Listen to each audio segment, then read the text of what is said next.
Sa bawat banta ay may paghahanda. Sa bawat suliranin at karamdaman may lunas at kaginhawaan. Ako ang Apo Adman, ng Tempong Kantuhan ng Munting Agama, at pag-uusapan natin yung mga pangitain o mga babala na sinasabi ng mga psychic, manghuhula, at mga reader ng spiritual leader. Ako bilang isang manghihilo, ay tinuruan din tayo ng pagtatawas. So yung pagtatawas ito ay isang uri ng divination na nagiging diagnostic. Ang kahalagahan ng pagtatawas ay upang matukoy natin ang ugat ng suliranin. Kung malalaman natin yung ugat ng suliranin, ay matutukoy din natin ano ang lunas na dapat natin gawin. Madami sa atin na parang on my part, parang tinanong ko, ano ba ang silbi ng pagbabanta or babala, no? Dahil kasi minsan nakikita natin ang naharap na may panganib na darating. So kung may panganib na darating, kailangan meron din tayong paghahanda na isasagawa. Yun ang dapat, no? So bilang isang manghihilot, kung nakita natin ang problema, ay kailangan masolusyonan at maaksyonan. Yun din yung parang um, purpose natin na kung lumapit kayo, alam kong may problema at gusto natin dapat aksyonan ang mga problemang yan. Hindi natin sa patatagalin na paghintay na sa kanilang pag may pera. Oo, aminin po na kailangan din namin ng pera dahil kasi ilalaan namin yung oras namin sa iyo na mayroong problema, no? Pero hindi necessarily na agad-agad. Katulad ng kahapon ay merong nagpunta sa akin, sinabi niya na gusto niyang ayusin ang kanyang problema sa kanyang asawa at nakipagkita siya sa isang manggagamot sa Cavite or Dasmariñas sa Cavite, to be exact. At kinuhaan lang siya ng 4,500. At iba pa rin daw ang panggagayuma. So yung 4,500 ay cleansing lang. Kaya nga lang, nagbigay kayo ng pera, pero wala namang aksyon na ginawa. Kumuha lang ng mga gamit or whatever. No? But to me, ang mahalaga kasi sa akin is matugunan muna natin ang pangangailangan ninyo. Pwedeng treat now, pay later. But wag naman po kayo sa sobra dahil kasi kailangan ko rin ng pera. So, ang ginagawa natin ay inaaksyonan kaagad natin. Kailangan mo lang ilabas sa isang tao kung ano yung kanyang nararamdaman, kung ano ang kanyang problema, para at least wala na doon, di ba? So ito yung parang pinatutupad natin sa mga ritual natin, yung process of healing. Ano ba yung mga process of healing nito? Una, divination or diagnostic. Sa diagnostic, makikita natin kung ano talaga yung problema at ugat ng problema. So pag nakita natin ugat ng problema, i-cleanse natin, tatanggalin natin yon yung problema, yung cleansing.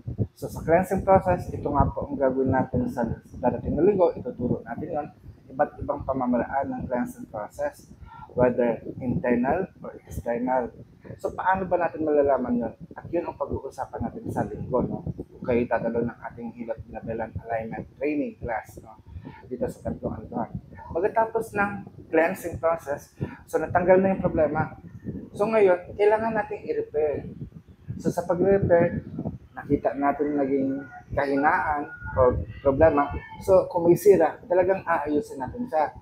No? So pag-uusapan natin yan at sa mga Hilot Binabelan class natin. Pero dito ngayon, kailangan dapat maisaayos. So sa pagsasaayos, maraming pamamaraan. Then after that, syempre, inoperahan mo yung pasyente, nangihina yan. So dapat natin palakasin. At pag napalakas na natin sila at bumalik na ang kanilang normal na pamumuhay, ay kailangan nating i-maintain. No? So ito yung process of healing. Pero sa bawat babala ay mayroong paghahanda. Alam natin may panganib na darating, so dapat na-aksyonan. Kung mayroong kamatayan, ano naman purpose nito sa atin kung nakita natin may mamamatay? Mapipigilan ba natin ang kamatayan na dumating? Kasi eminent yan. Kumbaga bahagi siya ng buhay. No? Kung manais natin, kami bilang manghilot, we are not an enemy of death. Kaibigan kami ng kamatayan. ang layunin lang namin is maturuan ang tao kung paano nila ma-enjoy yung buhay, yung kanilang pag-iral. So, iyon ang tungkulin namin. At hanggang kamatayan, hanggang sa muli nilang pagsilang, ay nandun po kami. No? So, bilang isang hilot binabaylan, o bilang isang sabihin natin, psychic, no? Or tarot reader, magtatawas, meron tayo dapat action na ginagawa. Hindi yung, okay, magsasabi tayo ng mga pangitain, tatakutin lang natin ang mga tao. So, sa pamagitan nun, no, parang minamadali natin na dumating kung magtatanim tayo ng takot sa kaisipan. So, dapat bilang isang tarot reader, we should be, or tarot reader, or psychic, or whatever you call yourself as a prophet, we should be responsible enough na to change. It's not to change. Hindi naman talaga mababago yun. Alam natin ang kamatayan darating. Alam natin na yung kalamidad, gawa din natin. No? Paano magiging gawa natin? No? Sa sobrang init ng panahon, sa sobrang careless ng mga tao ngayon, no? So yung mga negative energy na yon is na-absorb ng lupa, na-absorb ng ating sanlibutan. So, maaaring ito mag-create ng isang energy na magdi-disrupt sa normal flow. No? Sa normal flow, kaya magkakaroon ng malaking pagyanig o magkakaroon ng malakas na pag-ulan, magkaroon ng bagyo, ng pagbaha, na maaaring natin isalanta or tayo ay madamay or mapahamak. Sabi nga nila, talagang tayo lang ang gumagawa ng ating sariling kapahamakan. Ang Diyos, ang layunin niya, binigyan niya tayo ng buhay. At yung buhay na yon ay araw-araw natin natatanggap. Sana sa pagtanggap natin ng buhay nito bawat araw, pagmulat ng ating mga mata, magpasalamat tayo sa Diyos. Gumawa tayo ng mabuti. Gumawa ka ng mabuti para sa sarili mo, para sa kapaligiran mo. Ngayon, reklamo natin sobrang init ng panahon. Anong gagawin natin? Bili tayo ng ventilador. Yes, it will also generate heat kasi mag-consume siya ng electricity. Ako ngayon, naka-ventilador din. Pero as much as possible, let us help our planet to create o na mag-produce siya ng sarili niyang hangin o ng oxygen level. Tanim tayo ng halaman. Kumakain tayo ng mga gulay, kumakain tayo ng mga tabi niyo yung mga buto-buto ng mga halaman na kinakain niyo. No? Talbas ng kamote, itulok nyo ulit sa lupa. Kung wala kayong lupa, magwalis kayo, ipunin nyo yung lahat ng alikabok sa loob ng bahay, lagay nyo sa isang paso. In due time, so in 30 days, makakaipon kayo ng lupa, makakagawa kayo ng sariling lupa. So yung mga pinagbalatan ninyo ng mga gulay-gulay, prutas, ilagay nyo rin sa isang paso. Tapos, tabunan nyo ulit yung mga alikabok. Magkakaroon kayo ng lupa at doon, simulan nyo magtanim. No? One at a time. Medyo mahaba-habang proseso yan. No? Dahil kasi hindi naman kayo sa isang, depende na lang, no, kung talagang pag isang walisan nyo is makakuha kayo ng isang pasong lupa.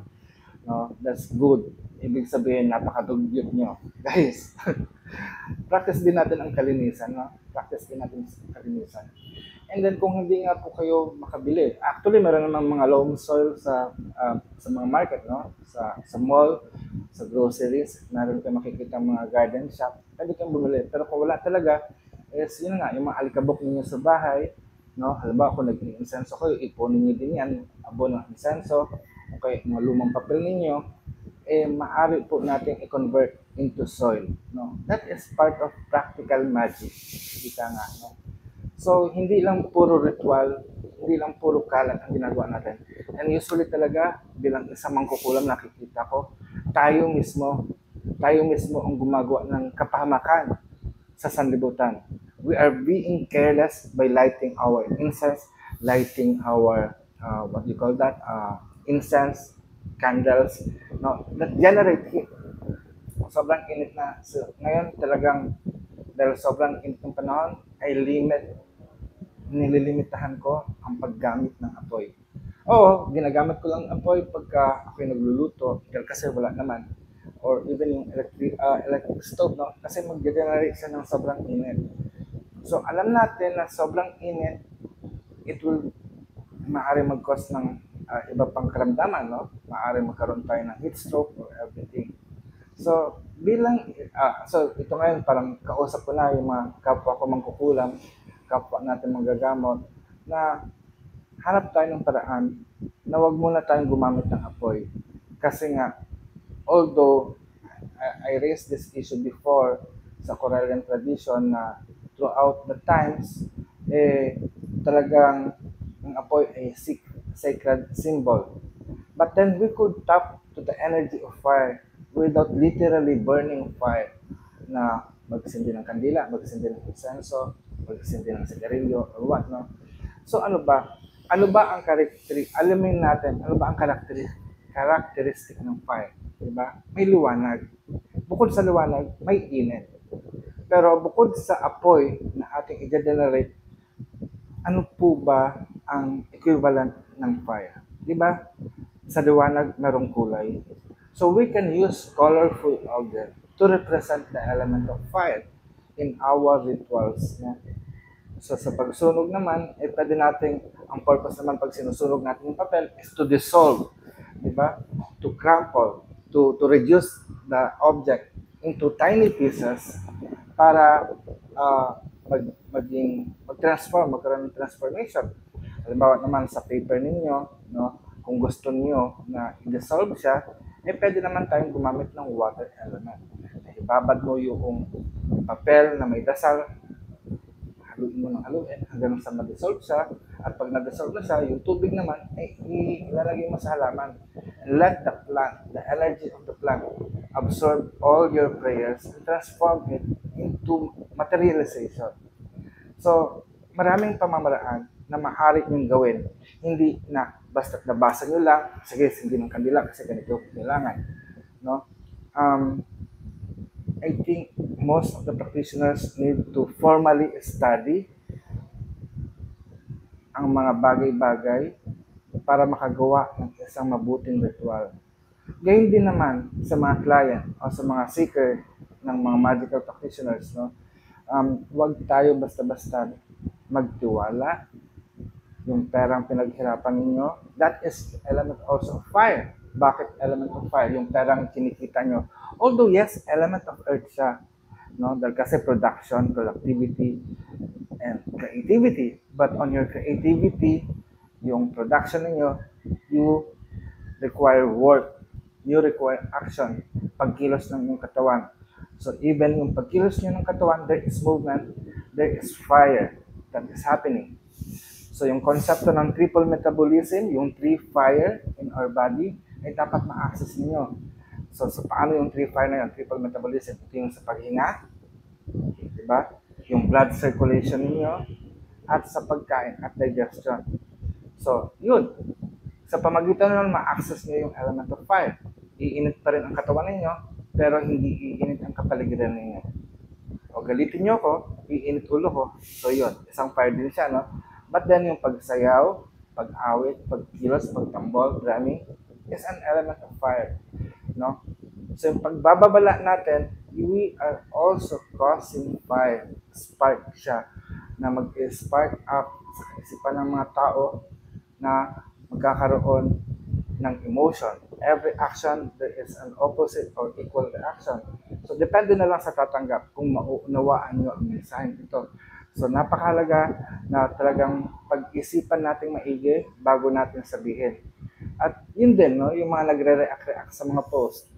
So parang they are quickly absorbing whatever we say. We mag-speak up o magsabi o magsalita sa ganitong klaseng video, no? So dapat pinag-iisipang maigi para hindi tayo magkaroon ng commotion. So tulad ng sabi ko, bawat babala ay dapat may paghahanda. So bawat suliranin at karamdaman ay may lunas at kaginhawaan. So sana maging maingat tayo sa ating mga kinikilos at sinasalita. Huwag na nating dagdagan pa ang problema ng mundo. Ano man ang iniisip nyo, ito yung magaganap.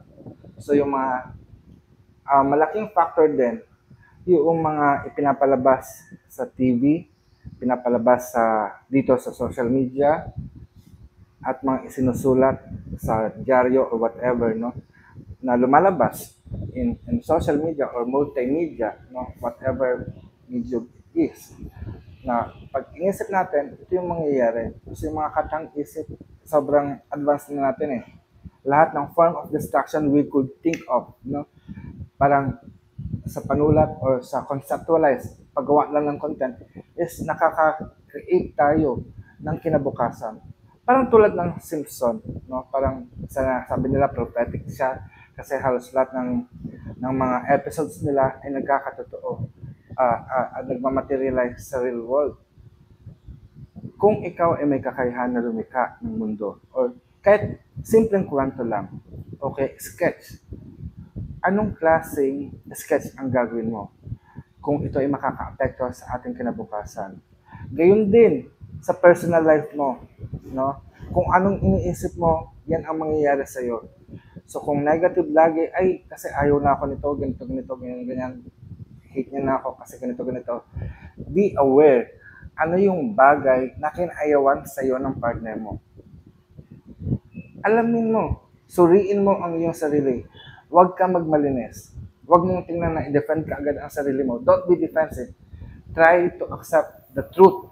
Acknowledge your own truth na ano ba yung ayaw ng partner mo sa'yo. Kaya iniwan ka at pinagpalit ka. Ngayon, you ask forgiveness to yourself and to the spirit of the person whom you hurt because of your action. Pag nagawa mo yan, ano naman ang dapat mong gawin, resolution, para mapatawad ka niya. Kasi bawat kasalanan mo, kailangan merong katumbas na kabayaran. No? Hindi yung merong ganti. Kasi pag gumanti ka, it's not driven from love, no? Hindi siya love. Siguro, kabayaran. Kumbaga, yung sa English, reciprocation, something like that, na parang ganti din siya, but it's not revenge, no? Na ano yung katumbas, tutumbasan mo kung ano yung nagawa mo, no? In a good sense. Kasi in every positive, meron din negative. In every action, there is an opposite or similar equal reaction. So, dapat ganun ang gawin natin. No? So, pag nagawa mo yun, you maintain. Magugustuhan ka ulit yan. Babalik yan sa iyo. So, sabi ko nga kung merong third party, don't make that third party exist in your mind and in your heart. Kung talagang gusto mo na kayong dalawa lang ang mag-exist sa relationship mo. So, alisin mo sa isipan mo kung may third party, never mind the third party. Kasi imagination lang yan. So, kung ang ini-imagine mo, ikaw lang nagpapahirap sa sarili mo at yun din ang mangyayari. Ngayon, sa tawas, sinasabi natin, no, nakita natin kung anong mangyayari sa inaharap. So, gawan natin ng aksyon ngayon na alam mo na ayaw ka na niya, pag makulit ka, ibablock ka niya, i-prevent natin na huwag kang i-block niya sa social media. Kung lalo na kung yun lang ang medium nyo or yung ways niyo para makita, magkakausap kayo. Pero kung ginawang pakulit ka, nagpumilit ka, it's your choice. It's your choice. Talagang hindi mo mapipilit ang sarili mo kung ayaw ka na ng tao. Sabi ko nga sa'yo, every day we have a new day, a new life, and a new start. Yung kahapon, nangyari kahapon, tapos na yon, luma na yon, wala na yon, history na yon, no? Kung anong pagkakamali mo kahapon, huwag mo nang ulitin ngayon. So gumawa ka, magsimula ka ng bago, so hindi na kayo mag-boyfriend o mag-girlfriend, so ibig sabihin, mag-start kayo as friendship. Acquaintance, magpakilala ka, yung bagong sarili mo, kung tinanggap ka, well then, ipakilala mong maigi, ano yung offer mo, i-convince mo siya, na bakit ka kailangan maging kaibigan. Pero wag mong pagpilitan na maging kayo ulit, maging dati ulit, no? Kasi sariwa pa. I-heal mo muna siya. Yung sugat, yung galit, yung sakit na kanyang nararamdaman. Alisin mo siya sa sitwasyon na paulit-ulit kang mararanasan yung galit niya, yung sakit niya. Kasi torture yun o trauma na sinasabi. At maawa ka rin naman sa tao ng iyong partner kung talagang ikaw ang naging dahilan ng kanyang trauma, no? So, lie-low muna. Huwag ka muna magparamdam. 1 month, 2 months, 3 months, up to a year. Then, pag nagkita kayo, magsimula ulit kayo. Although, yes, matagal siya. That's why you need to pray to the God of time. No? Sino man ang God of time? God the Father or the Holy Spirit kung kayo ay Kristiyano. Pero sa atin bilang angtuhan, pinaniniwalaan natin ang diwatang kanlaon, siya ang Panginoon, the Ancient One. Siya rin yung Panginoon ng panahon, ng oras. Idalangin natin na sana maging mas madali ang healing process. Para nakapagkwentuhan nga namin nila kayo, kung magkakaroon ako ng ability na maging inventor, I want to invent a healing chamber, no? Na papasok ka doon para mapabilis ang paggaling, no? Mapabilis yung oras at mapabilis yung sistema ng katawan mo para gumaling ang lahat ng karamdaman. So whatever it is, no? Maging parang ano siya, parang um, time capsule na pag hihiga ka doon, mapapabilis yung oras at mababago na ang lahat, maaayos. Pero it requires, parang kakailangan to ng super power at saka super daming money in order to create that, no? Pero sa ngayon, hindi ko pa alam kung paano natin sasagawa yan. Maybe 10, not 10 years, 100 years pa. Baka maging posible na yon na magkaroon tayo ng time capsule na kung saan hihiga ka na lang, then pagkagising mo, parang normal lang, pero yung sitwasyon ayos na. So, hanggang dito na lang mga kalahi. Sana kung nagustuhan niyo po ang video ito, i-follow niyo po ako at bigyan niyo po ako ng like. No? So, sa mga clients, sa mga may problema dyan, please follow me first. Follow me first bago niyo po ako hingan ng tulong. Kasi minsan, hindi ko naman follower, biglang hingi ng tulong. Kaya nasasabi ko, sino po kayo? Ba't ka hingi ng tulong? Hindi naman po ako katulong, diba? Pero kung follower ko po kayo, i-entertain ko po kayo. Kahit hindi naman kayo follower, pero request ko lang, i-follow niyo po muna ako. No, tulungan niyo ako mag-follow. And then, kung sisingilin ko kayo, of course, we have a price. No, unawain niyo bakit meron tayong presyo. At sa totoo, yung 4-5, medyo mura siya at mas mahal po ako. Kaya nga lang, nakukuha ako sa pakiusapan. Pero wag niyo naman po ako lukuhin. Kung meron kayong pera, bigyan niyo po ako. Pero kung wala, punta kayo dito. Pag-usapan natin yan. No? Pag-usapan natin maigi yan. So, hanggang dito na lang. Ito muli ang Apo Adman ng Templong Alituhan ng Luntiang Agama. Nagsasabing, mayari na. Pag-asatin. Paalam.